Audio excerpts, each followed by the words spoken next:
Which alignment looks better to you? The text using center alignment?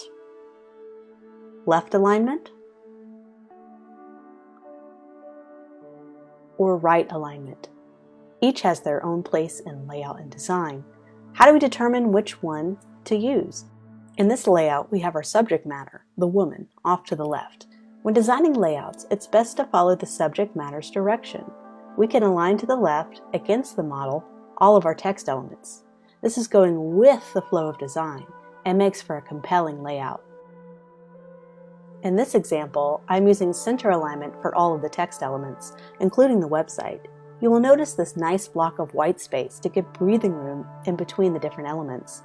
Notice that the design commits to a nice, clear alignment throughout the piece, striking a nice balance that is pleasing to the eye. When you have a bold photo or subject matter in your design, it is wise to embrace that image and highlight it by placing the main headline text over the subject matter.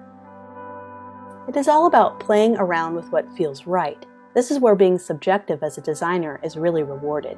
It's not until I flip this shoe in reverse and have the shoe tucked perfectly in the font to the left that I feel like the layout really starts to work. You will notice the shoe overlapping the E in life as the text and the photo become one. This is an extreme example of this in action. You will notice the main subject matter almost jumping through the text and interacting with it in a dramatic way. Text and photos do not have to fight each other, but can blend to become one unified layout and design. We do not always have access to the perfect photo, but with proper fonts and typography design, we can make a design relevant and still have impact. Using color, italics to highlight words helps the type become the design itself, instead of having to rely on graphics and photos 100% of the time. White space is so important. Do not underestimate its impact on the viewer's mood when seeing a design piece. This is a great example of white space. The next one struggles to breathe, and therefore it struggles to make the viewer feel at peace with the beautiful photography behind it. I'm taking this poster design and scaling back the font size to give more breathing room and white space between elements.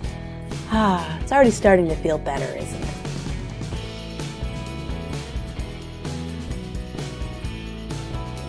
I dare say that typography is one of the most important elements in design today.